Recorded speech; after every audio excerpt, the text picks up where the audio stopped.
Thank you. Thank you very much. We've heard many references in the course of today, and it's been a great day, I really have to say. We've heard many references to this Paris Agreement. And I have come here today to tell you why I believe that the Paris Agreement not only can, but it will fundamentally transform the world and contribute to the sort of changes that we've been speaking about throughout today. It really was a euphoric moment on the 12th of December, but I also think when we look back on it, it will be seen as a historic turning point. Because on that day, I think the impossible, at least what many people felt was impossible, was achieved. Governments, 195 governments, actually agreed on a common vision on one of the most politically challenging issues of the time.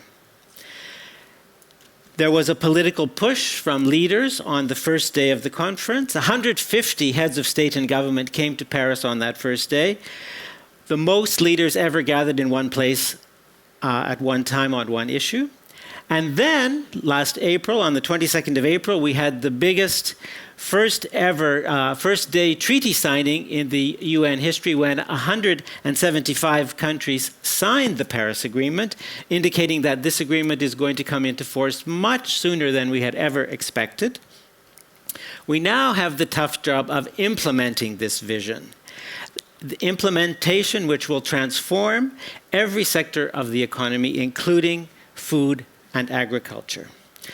But I think we have to say very clearly up front that the Paris Agreement, is the twin of the Sustainable Development Goals. One can't implement one without the other. You cannot have a world of no poverty and no hunger, which we all aspire to with great passion. You cannot have those goals without climate action, and we cannot think of climate action in a world where there still is hunger. So why am I arguing so passionately that the Paris Agreement was so historic? Well, think of this. It's not another communiqué. It's not a declaration. It is a legal agreement. And in that legal agreement, there is a clear direction established and a clear destination. The direction is towards limiting global temperature rise to less than 2 degrees Celsius, preferably 1.5 degrees, and we're already at the point of 1 degree. And the destination is climate neutrality, when we have a balance between emissions and the Earth's ability to absorb those emissions. More importantly, I believe in the Paris Agreement, there's a sign about achieving this goal. Achieving this long-term goal requires that global emissions peak as soon as possible, which is what was agreed in the agreement, but really what that means is within the next 5 years.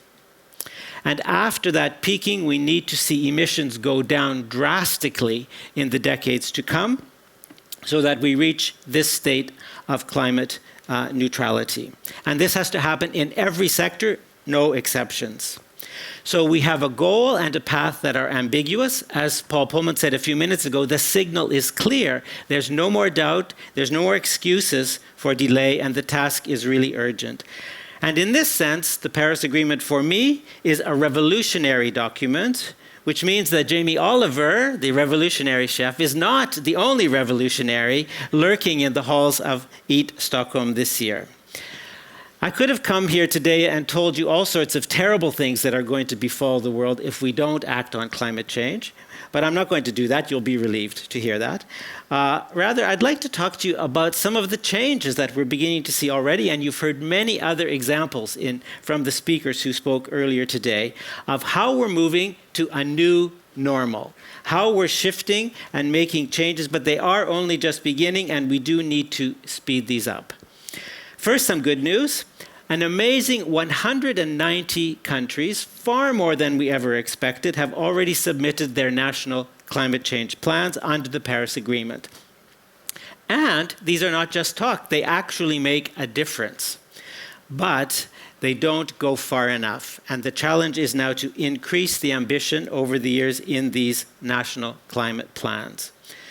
Secondly, we're seeing an explosion in action at country level, in provinces, in cities, in business, and amongst investors. You heard some great examples of this earlier today from representatives of cities and from the business community. And we need now to move this to a much higher level of engagement. Finally, we have had 3 years of global growth without an attendant rise in emissions. If we're lucky, this means we have actually come to the point of peaking. But for now, let's say we've reached a plateau, and we now need to turn that plateau into the peak and drive emissions down. So that was some good news. Now some less positive indicators to add to the ones that some other speakers have mentioned. Earth has lost 1/3 of its arable land in the last 40 years. Agriculture is the 3rd largest emitting sector behind energy and transportation. And food waste, which we've heard a lot about today, if we were to count food waste as a country, it would be the 3rd largest emitter in the world after China and the United States. And these are not the bronze medals that anyone wants to win.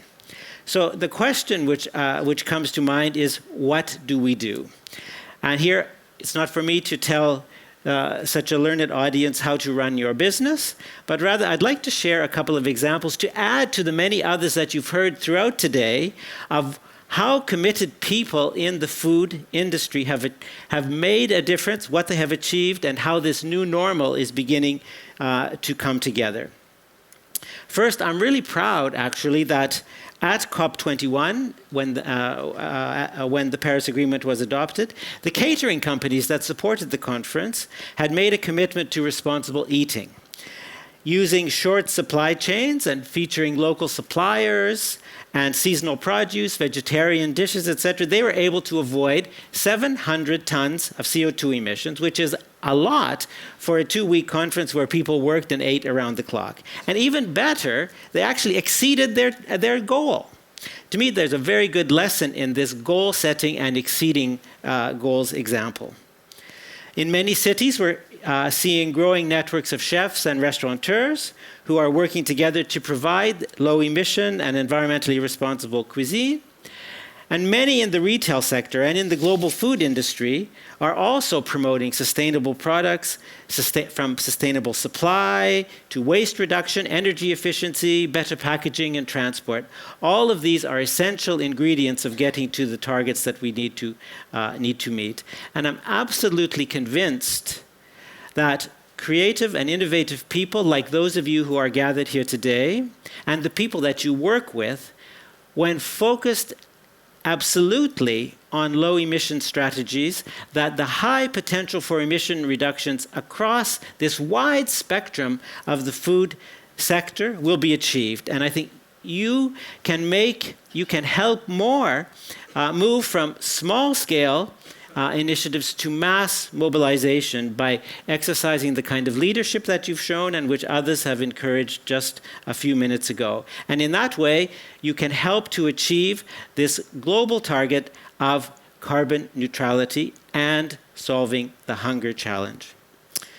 To close, I would say all of us, whether we are food connoisseurs or snack lovers or both, know that really fantastic sensation, that moment when we savor something that is truly remarkable.